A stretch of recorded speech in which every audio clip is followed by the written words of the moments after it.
Well, we've felt it, and hopefully you felt it too. There has definitely been a culture shift where we no longer glorify busyness. At least we're trying not to. Being busy no longer feels like a badge of honor. Instead, we're striving to set priorities and we protect our time. All good things. But sometimes, no matter how many boundaries we set, the pace of life pushes back and can just take over. You can't always change your schedule. So how can you feel more peace and happiness within the busy?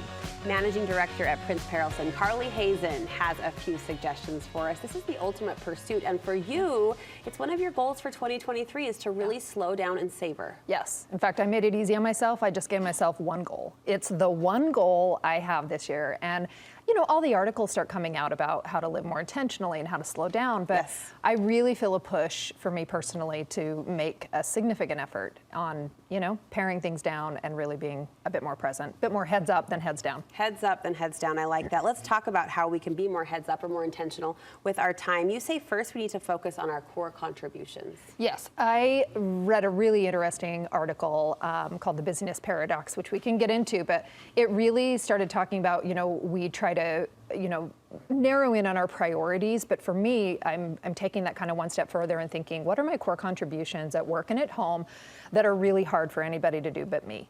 Because that's where I add the most value. I like that right? question. Because you look at your priorities, and still sometimes my priorities, I'm like, someone else actually could do this and maybe even do it better. Yeah.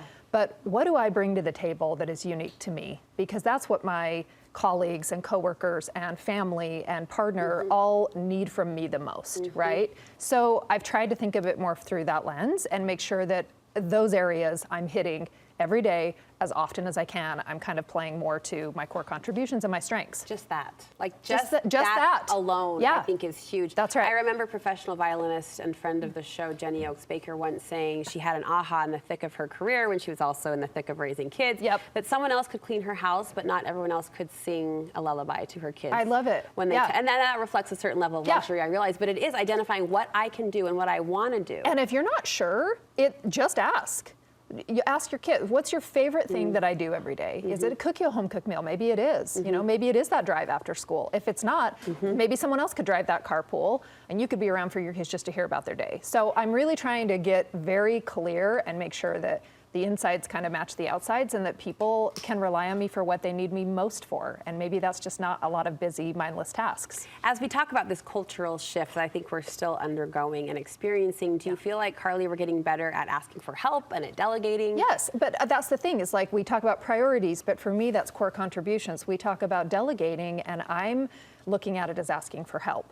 I'm not trying to shove things on other people's plates. I'm trying to say, you know, I've got a lot. I'm trying to do all the things and all the things really well.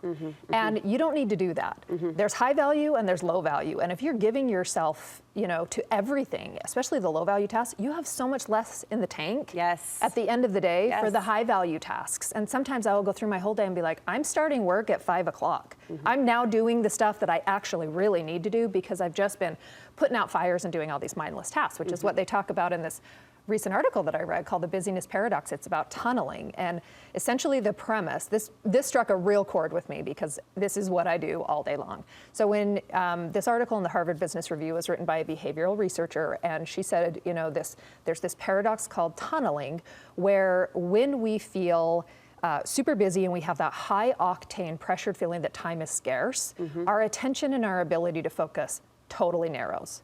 And when it's narrowed, we're like in a tunnel and we only have the capacity to focus our attention on what's directly in front of us. So when I'm typing a really important email and a notification comes up for another email, I automatically look to what's in front of me. Because you've only got the capacity or for if one. you have notifications on your phone, you might be doing something that's actually pretty important. And then we're living in this age of total distractions. So that struck a chord for me and I thought, you know, I just need to remove the temptation to focus on anything else other than what I'm doing. I've stripped notifications from my phone because sometimes it's hard to make really big changes in your life. Like we talk about being busy and intentional and it's like, but someone still has to do all this little stuff. Right. The house isn't going to clean itself. But small things add up. So cancel the notification, grouping your meetings or your appointments together when you can. Yes, and setting expectations. I've tried to now, I used to spread my meetings out and then it just felt like I was in meetings all day. When I have the ability to be in charge of the meeting, I will set the intention that they're back to back. I'll tell tell everyone at the beginning I have a hard stop at 3:30. My next meeting starts at 3:30. And then you can bust through these and get through it and save yourself a window to do the high value tasks. You've got a valuable question for us. How can this be done easier? And ultimately, I love this last point as well. Know when the minimum effort is okay. That's what I think a lot of us struggle with. Yeah. We just want to give our all to everything, and that's not we're not capable of that, right? We only have so much in the tank, and I don't want to expend my energy on things that will, suck that time away from what I'm really, wanting to spend the time on. So yeah, understand when good enough is good enough. Yeah. Right? Your goal just became my goal. Yeah. Thank you. Great. Yeah. Yes. We'll work on it together. Unite. And I think there is something too about getting comfortable with slow. Because we're used to giving fast. other people permission. Make Carly, it easier. Thank you. Lots of food for thought in this topic. We'll share this conversation on our website if you would like to pass it forward to someone else who wants to join our goal club. Yeah.